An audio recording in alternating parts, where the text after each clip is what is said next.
look, I wouldn't be too worried about the stock price tanking.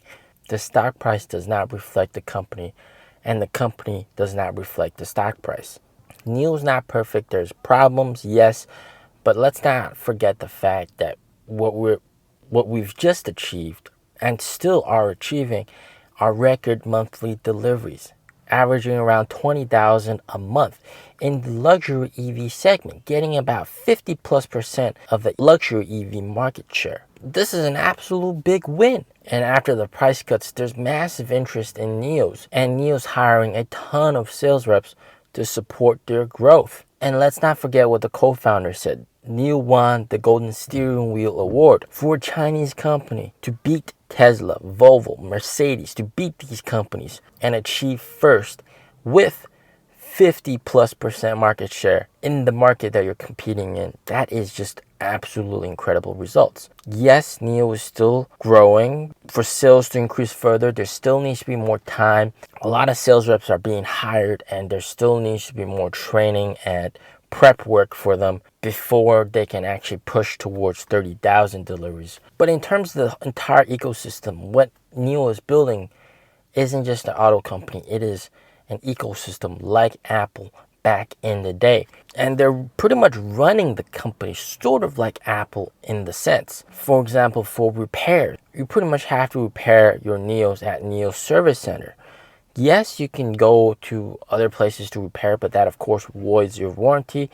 You also lose your ability to go do battery swaps. And of course, if you do repair at NIO service centers, there's also perks like free service pickup, all that kind of good stuff. All the NIO owners are essentially locked in the ecosystem. And even though I don't want to say this, NIO does have control over the car just so slightly. They do have some clauses. For example, if I don't pay my monthly BAS fee, then they'll tell me to pay my BAS fees, and they'll do whatever means necessary to get me to pay. But if I still don't pay in the end, they have the ability to just lock up the car. Now, that's not something scary. I think this is absolutely necessary for you to do. It's sort of like how repossession works. And this is absolutely good for shareholders in that sense that they have absolute control over everything. And more importantly, NIO wants to become bulletproof, essentially. Develop everything in-house and not have to rely on other people. Because, I reported this way back in 2020, 2021, that NIO were developing their own chips. It's because they see what's happened with Huawei. They expect in the future there might be a day that they become so successful, NIO becomes so successful, and it affects the status quo, like how Huawei was expanding so fast and about to pretty much overtake Apple. The US doesn't want that to happen and just hammer Huawei down. NIO wants to be bulletproof in that extent. In the future, we become so successful, but everything is self-developed by ourselves, from the brakes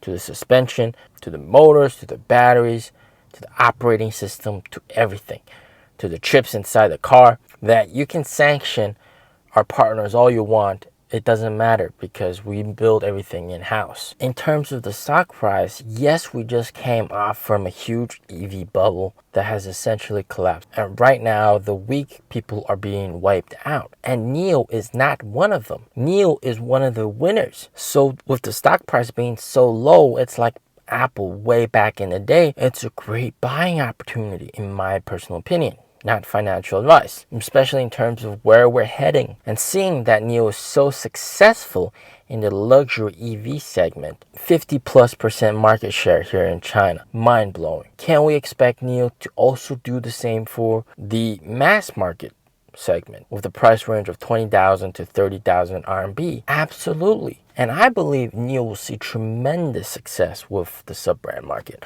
A lot of Tesla buyers, one of the content creators here in China, EV Chat, they just go to charging stations and interview these new energy vehicle owners. One of these EV owners was really memorable. This was a very young gentleman. He was driving a Tesla Model 3. He was charging, and he said he couldn't afford a NIO. He could only afford a Tesla Model 3. But when he has the money, he will upgrade to a NIO. The word upgrade shows you the status of where things are supposed to be. NIOs are placed above Teslas. So imagine if NIO had a sub-brand product that was at the same price, and according to NIO CEO, 10% cheaper than Tesla's Model 3 and Model Y. That would be the perfect product for this guy, suit his budget and suit his need. And do I think NIO's cars will be more successful than BYD? Of course. With the sub-brand, they will be more successful. How many chargers does BYD have? I'll give you a clue.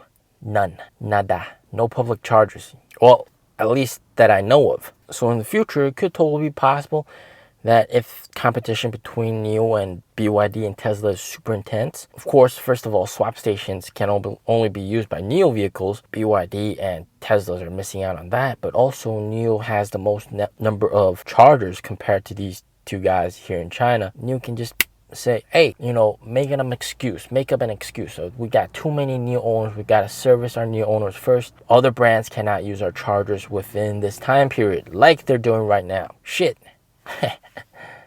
BYD already uses up the most charging volume for NIO's chargers. If that happens, these guys are screwed. They got to find other chargers or buy a NIO, buy NIO's sub-brand, buy Alps. So NIO's got this all planned up 20 steps ahead. 20 steps ahead. How to trap these guys, how to instantly make them regret buying a BYD or a Tesla. So understand that, please. And NIO's sales will absolutely take off, and so will the stock. It will absolutely take off.